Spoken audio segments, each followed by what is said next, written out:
Hey everyone, Dr. Nick here with Atlanta Physical Therapy, getting ready for our interview with Ms. Jacqueline Vanderbilt. I'm going ahead and hopefully able to invite her here. Let's see, I'm not super good at the live stuff yet. Let's see, so we got, and here she is.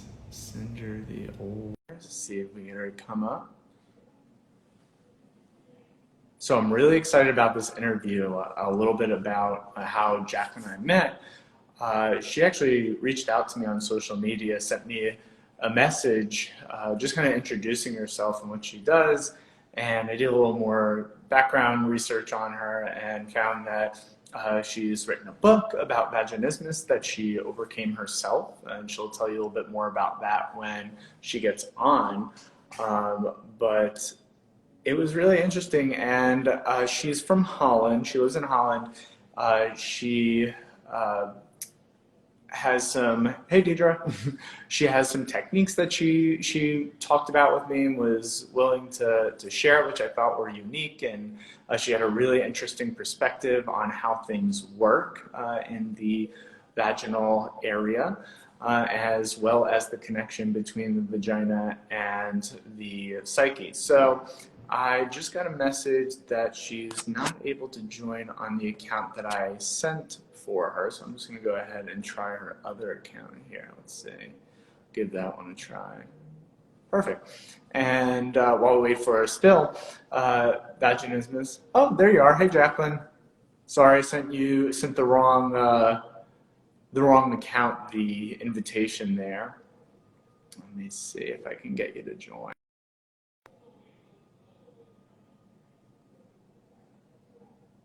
Good, I think I see the little red button down here. I'm so bad with smartphones and social media. I only got my first smartphone about 1.5 years ago, so I'm still figuring a lot of this stuff out. And there you are. Hello, Jacqueline. Oh, All the way from Holland. You look great. I love your hair. yeah, I tried to do it something. I'm just away for the week, so I had nothing to did my hair or makeup with. You're perfect the way you are, and you don't let anyone tell you otherwise, Jacqueline. That's nice to say. That's nice to say. And you know, you definitely, you got all dressed up just for this, I know, because where are you right now? I am in the Netherlands in a little cabbage near the beach because every year I'm going to ride for a week. I did that to have my book completed, but I also do it after that every year to write some content. Uh-oh. I think we lost you for a sec. Hold on. The connection might have gotten a little bad, but I'll keep touching on what she was talking about. She goes away and she stays by herself in this cabin and on the beach, which sounds really cool. Okay, I was kind of touching base on the rest of what I knew of what you were about to say. Why don't you finish up? Yeah. That I already told everyone I'm really bad with Instagram and social media myself. I struggle with this stuff all the time, so I totally get it. I just got a smartphone for the first time a 1.5 years ago. But anyway, I digress. Tell us more about this routine you have yearly, where you go away and you work on content and things like that. Is what I do is that the week or 2 weeks before or the whole year, I have all kinds of ideas because I'm really creative of what I'm going to do to help other women who has vaginismus. So I put them all on paper, and then 2 weeks before the week I go away, I all do it together and make a really fixed plan what I'm going to do every day. And at the end, I have completed everything I wanted to do. So normally, I'm really not at doing like chuk, chuk, chuk, chuk, chuk, everything. But in this week, I can do it really perfectly. Awesome. Yeah, it sounds like the right environment for us. Yeah, for you rather, for what you're trying to do. And you know, I yeah. skipped over, I guess, because I thought it was a good segue there. But why don't you introduce yourself, Jacqueline? Tell us a little bit about what you do, and why you do it, and how you do it a little bit. Just a general introduction would be great for those who haven't met you yet. I'm Jacqueline van der Beeld. I'm from the Netherlands, from Holland. And I overcame my own vaginismus.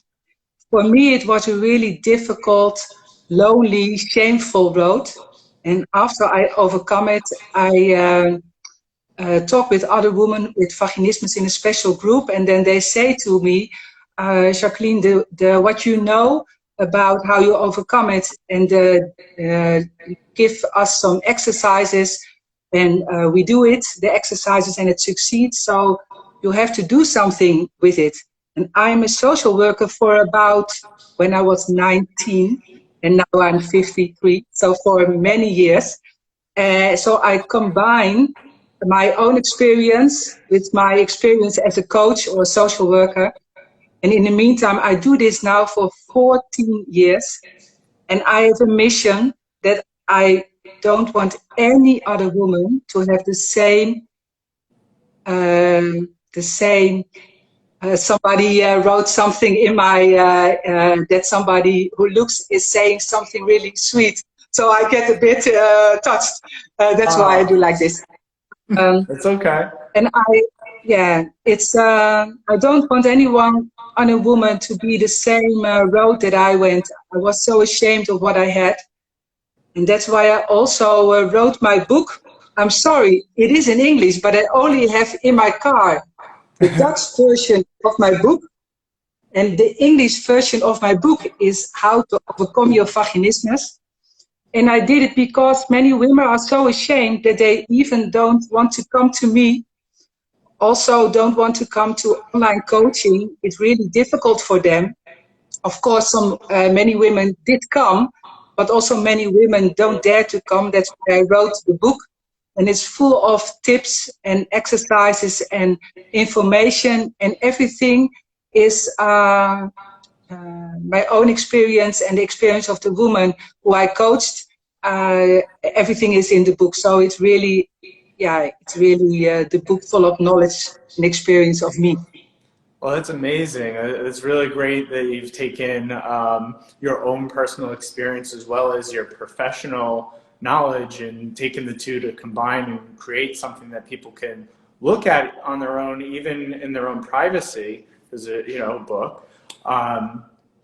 But for people who are joining us and maybe they don't know what vaginismus is, do you think you could just kind of explain what your experience and what vaginismus is to you? In the Netherlands, they call everything what is pain during sex or pain during intercourse, it calls vaginismus, but I take the two things apart. For me, there's a difference between vaginismus, where the pelvic floor muscles are so cramped that nothing can get in. So it feels like I always explain it with a fist. So when you put your finger, want to put it inside your vagina, you are stuck to something, and it's the pelvic floor muscle. That is the vaginismus. And when you have pain during sex, it's not always like that, but many times it's like when you just touch the vagina opening, and you do like this, really soft, then even then it hurts. So you can imagine when you have some little wounds there or something that feels not so nice, that when you have penetration, that it hurts. And what I found out that many women just go on even when it hurts. And when it hurts more and more and more, then your brain is doing something that makes you cramp the pelvic floor even more. So people have, in the beginning, they have little wounds or a little bit of pain.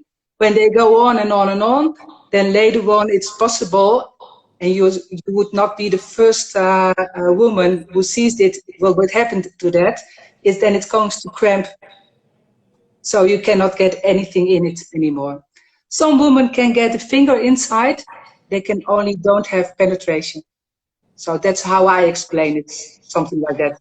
That was a great explanation. And as myself, a physical therapist who deals with this, I love and appreciate the fact that you tie in both the physical part and the mental part, because not a whole lot of people understand or really appreciate that the two are so directly connected to one another. So I really do appreciate that you do that, and I think that's really great. And you know, what are some of the techniques that you might use or educate someone on who does come to you and you notice, okay, well, there is a mental component as well as a physical one. What might you tell that person in terms of like a treatment? And it's funny because I just wrote today that about this thing that when I was for about 19, 20 years, I went for the first time to the doctor. And then the doctor said to me, yes, Jacqueline, it's between your ears. You have vaginismus, but it is between your ears. There are thoughts, it's mental. And then I thought, how is it possible that it is mental? Because nothing can get into my vagina. And I hear the story about it's mental, it's mental, it's mental. I hear it all the time. And it makes me a little bit angry because I didn't felt understand by this, because it's mental, yeah, but it's also physical because nothing can get into my vagina then. Now it is possible.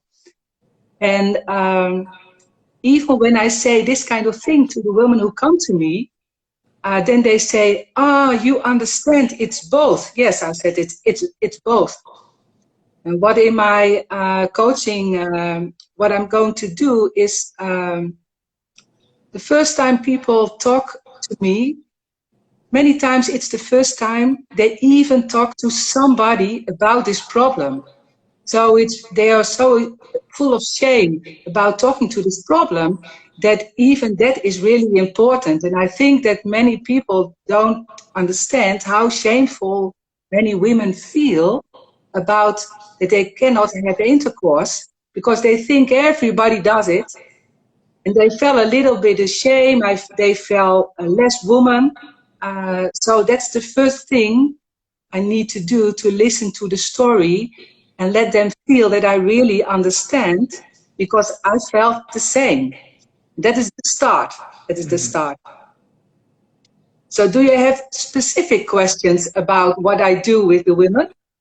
Yeah. So like once you go over that there's both a mental and a physical aspect to it.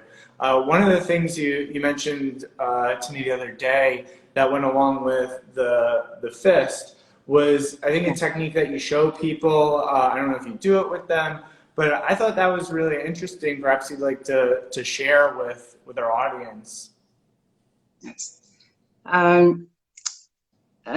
You must understand that when I give some techniques, I do that normally when the women are ready to do that. Mm-hmm. So now I give the technique, and some women or people who are watching, they think, oh, it's a good technique, but you have to see it in that you have to do it when you're ready to do it. But for myself, I always explain some things about what happened to me. What happened to me is that what I did is that this is my vagina, and what I'm trying to do is I put my finger inside, and even I thought, and many people think it's really stupid, but I thought that my vagina was sort of a hole, that it was really easy, or it should be easy, to put my finger inside, like a hole, and you do like that. So I did like this, and it didn't went inside. Until my friend said to me, who helped me a lot, she said to me, why do you do that, Jacqueline? And I said, I have no idea. I didn't think about it. And she told me, why don't you go around? So when this is the clitoris and these are the inner lips, then you go between the inner lips in the way of the vagina opening. And when you are there, you hold your finger still and feels if there is any room over it. And when you feel it is, and this is what I now explain, is the technique that I later, how do you say, find out that it worked really well. You do like a little round, and I let the woman who come to me, I let them do this exercise with the fist and the finger. And what you do, what you feel then, is because you go really slowly, the finger gets really slowly inside of your vagina. And when you do like this, you want to push, then many times the pelvic floor muscles do like this, they cramp even more. But if you do really slowly, what happens is that it's not like how you can put your finger inside, it's how you can open your vagina to let something, a finger or a penis, inside of you. It's a really different mindset. It's not like putting everything inside. It's open, and you need to understand, you need to find out what you need to open your vagina with really softness, be really gentle to your body. Because if you're not, then the pelvic floor muscles get cramped again. That's the problem. So this is the technique of the finger. I really appreciate you sharing that with me. I know it's probably it is out of order, as I mentioned the other day myself. It's really rare that as a physical therapist we'll even wind up having to look directly at the vagina. So I definitely understand that you typically treat what's happening above first, and then kind of work your way down there as needed. Now, the working above, like the mental aspect, I would think, and sometimes I myself as a physical therapist do this too, that you would have maybe the partner join you in the educational process. Does the partner ever play a role in the treatment and their relationship maybe? Yes, first I want to say that for me, the mental and the physical treatment, it's the same way, because I give some exercise and then I explain some information about the exercise, but also what is important. Then they're going to do the exercise, the really small, suitable steps they're going to make. And then they come back and then they say, oh, Jacqueline, my thoughts are this and that, or, oh, I'm afraid of the penis, or, oh, I'm afraid that I can lose control. And then I talk about the mental stuff, and then they go for the next little step. That is what treatment is sort two path. And again, was the next question you asked? Sorry. No, that was great. And I think it's going to segue right into this, is how does the partner play a role in the treatment process, if any at all? Yeah. Yes, when somebody has a partner, because not everybody who comes with me has a partner, then I always want to have, for about a second or a third meeting, I want that he is also present. And there are different reasons for it. I want to know what kind of man it is and what his background is about sexuality, what his background is and what he thinks about, is it a man who is really laid back and do nothing, and you cannot expect nothing also from him? Or is it a man who is really pushy and he wants to push everything? Or is it someone in the middle? So I can explain to him what important is, because for the men, and I think for the men it's really, it's not easy for the men. And even after I overcome it and I begin to coach the other women and I spoke to men, to be honest, it was the first time that I even heard all the intimate feelings that the men had, because when I overcome it, sorry, but I didn't, I talked with my husband a lot, but all the time about me, not about him, but about me, because I had enough about me, for me to feel what I felt. And now when I hear all the stories about the men, that most of the time are really nice men who wants to stay with their partner because they think their partners are great and they love the partners really very much. But also they want to have intercourse because that kind of intimacy they want also. Mm. So I have some time for the feelings they have to share. I think it's important. But what also important is that they understand what their role is. Because when they push, then the vagina muscles goes like this. So it's not what you want to be, it's not what you want. And when you do nothing, you're not supportive, then nothing will happen because some women are so scared they don't want to set any step. So in the middle, and to be encouraging and to be, and especially when I give an assignment and I say something, they have to do that thing, not anymore. So if I say you have to do for about 2 rounds, so the man has to do when it's suitable, it's not like in the beginning, but when it's suitable, when I say you have to do 2 rounds and stop, don't do this, because then it goes like this. And sometimes I explain it like this so the men understand why what their job is to do. So there's time for their feelings and there's time to understand what their job to do is in this case. I like that a lot. That is a really great way to look at it. And I think a lot of people who are not only those who might be struggling with vaginismus will appreciate, but also practitioners who might be watching and realize that it's a great way to go about it and bring it all together. So that is really wonderful. And I love your unique and fresh take on some of these things. So thank you for sharing all of that with us for sure. And now you mentioned the other day as well, one of the treatment techniques that you heard about. I don't want to put words in your mouth because I don't exactly remember what the context was, but we talked about dilators a little bit, and you asked if we use them in the States. Remember how we talked about how sometimes people get them and they're really just told to put it in, and you didn't like that treatment for a certain reason that I also don't like it for. Do you remember? Could you share a little bit about that? Yeah, it's difficult to say. You must understand that all the women who come to me, they did all kinds of things. When the treatment with the dilators works, they don't come to me.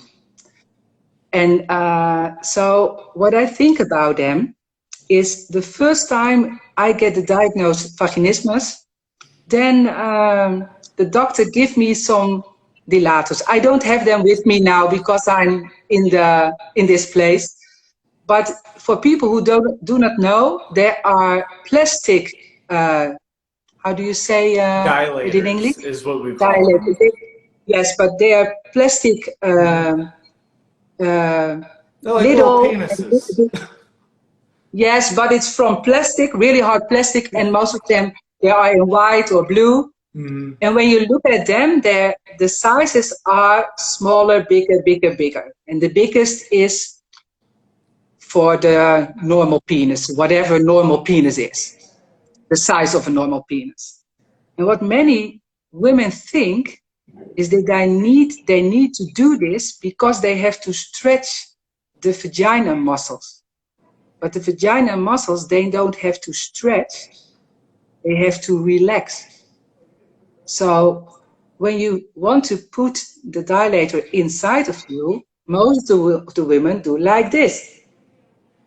And it's not a nice object to put inside of your body. I think that. It's my opinion because I didn't like it and it didn't work for me.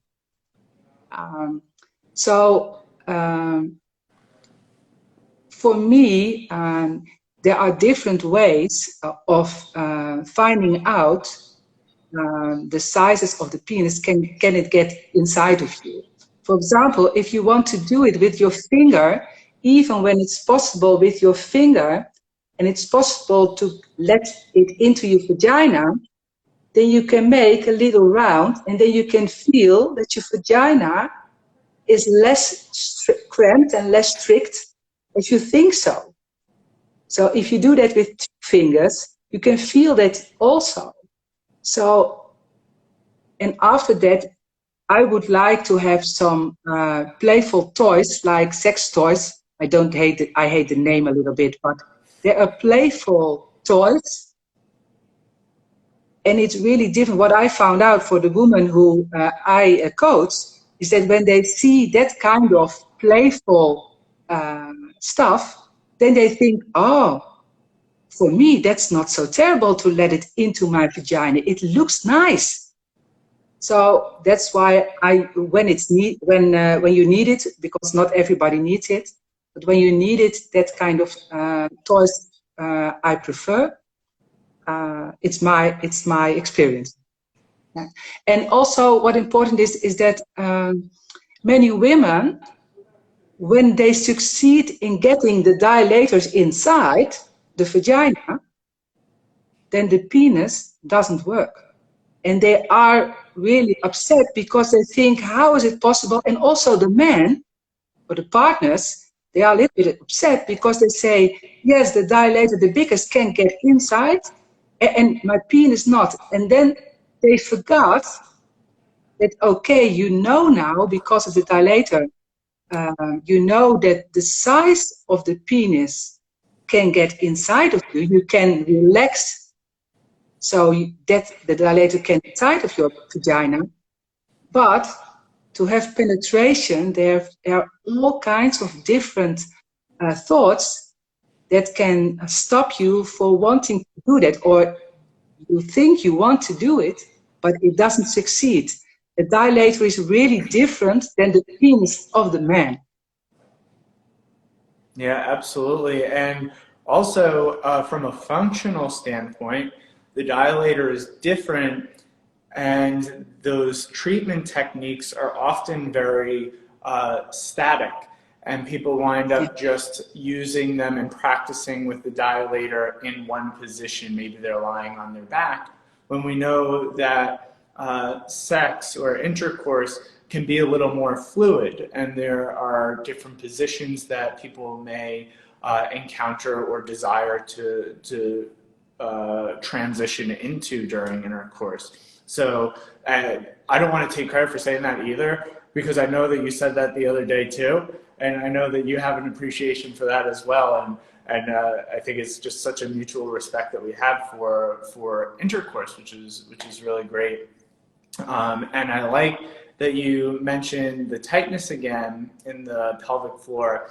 I want to mention that, you know, when people are looking at the pelvic floor muscles, that they're the same type and structure of muscle that you would find, say, in your arm or your neck, like your traps.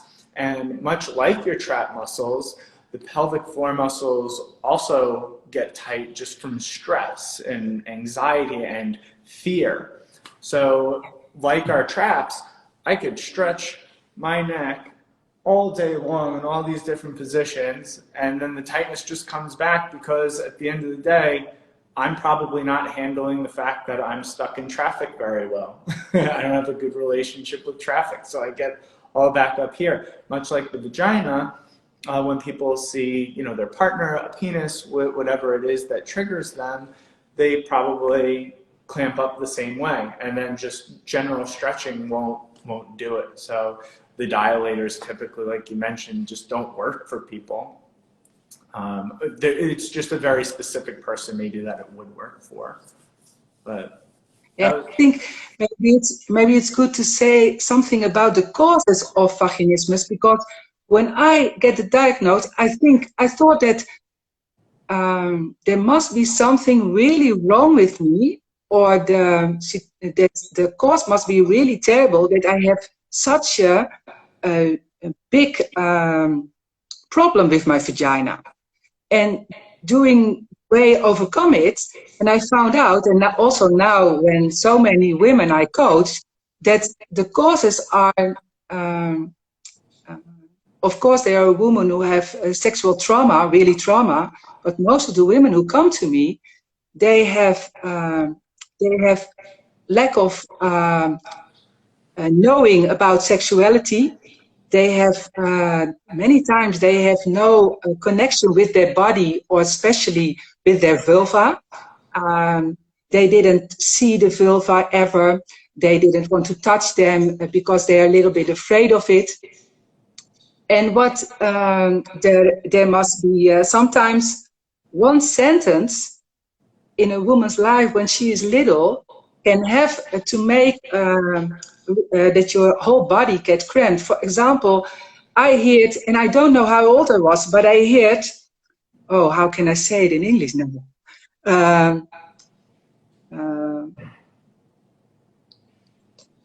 Yeah, I fuck you really hard till you are broken. Yeah, it's not a good translation, but it's really harsh language. It's really a harsh language.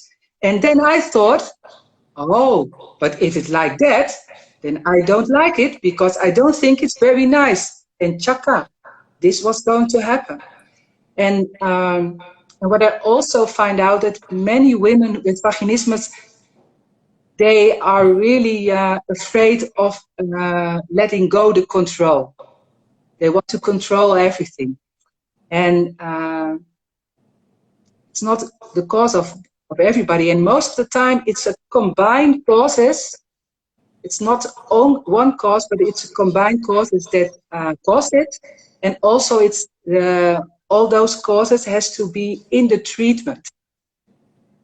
So you have to do something about knowledge of sexuality, knowledge of the body, and becoming more that you feel good in your body and feel good with your vagina and with your vulva, more relaxed in your whole body and also in the pelvic floor muscle.